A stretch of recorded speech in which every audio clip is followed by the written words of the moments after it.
Assalamualaikum warahmatullahi wabarakatuh. Saya Tiara Putri Mandasari dari kelas A3 dengan NIM 233202050 semester 4 dengan prodi S1 Ilmu Administrasi Negara. Di sini saya akan membacakan hasil analisis SWOT dari materi tren kewirausahaan, pengembangan bisnis dan kewirausahaan digital. Mulai dari kekuatan. Penguatan sumber daya, sinergisme kemungkinan penggabungan sumber daya modal teknologi ke alam jaringan dari berbagai pihak menghasilkan kekuatan yang lebih besar daripada jika bekerja sendiri. Ini meningkatkan efisien dan efektivitas. Pengembangan pasar yang lebih luas, kerjasama memungkinkan akses ke pasar yang lebih luas dan beragam, meminimalkan resiko dan memaksimalkan potensi keuntungan. Selanjutnya ada inovasi dan kreativitas. Gabungan keahlian dan perspektif yang berbeda dapat memicu inovasi dan kreativitas yang lebih tinggi, menghasilkan produk atau layanan yang lebih baik dan kompetitif. Pengurangan risiko. Dengan berbagai risiko dan tanggung jawab, sinergisme mengurangi beban individual dan meningkatkan ketahanan terhadap tantangan bisnis.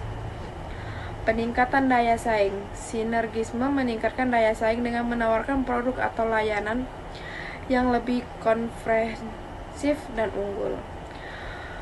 Weakness atau kelemahan. Konflik kepentingan, perbedaan visi, tujuan atau gaya manajemen antar pihak dan menimbulkan konflik dan mengganggu kerjasama.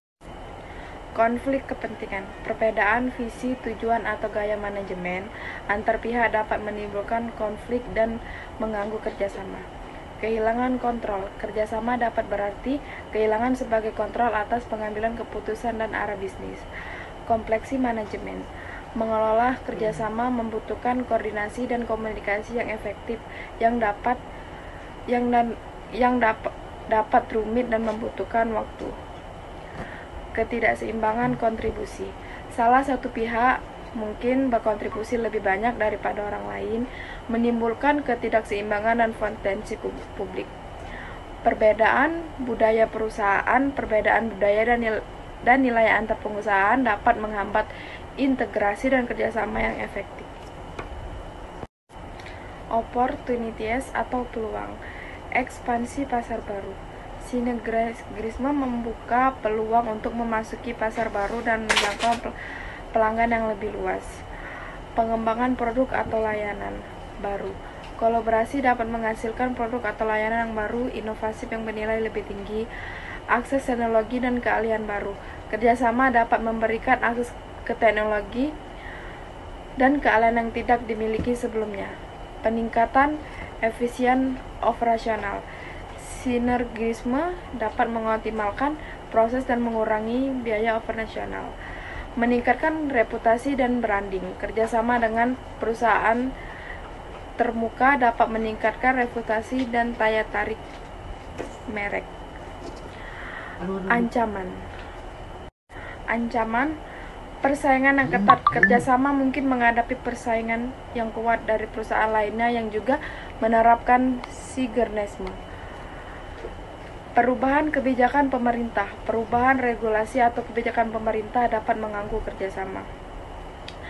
Ketidakstabilan ekonomi. Kondisi ekonomi yang tidak stabil dapat berdampak negatif pada kerjasama.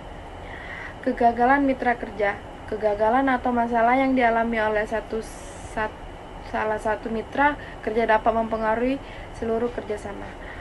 Perubahan tren pasar.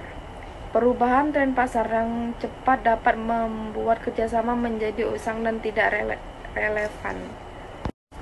Yang terakhir ada kesimpulan. Kesimpulan analisis SWOT menunjukkan bahwa sinergisme memiliki potensi besar untuk mencapai puncak, tetapi juga memiliki kelemahan dan ancaman yang perlu dipertimbangkan dan diantisipasi. Suksesnya sinergisme bergantung pada perencanaan yang matang, pengelolaan yang efektif, dan kemampuan untuk mengatasi tantangan yang mungkin muncul. Pentingnya untuk membangun kerjasama yang solid dan saling menguntungkan dengan mitra yang tepat, serta memiliki strategis yang adaptif terhadap perubahan pasar dan kondisi lingkungan.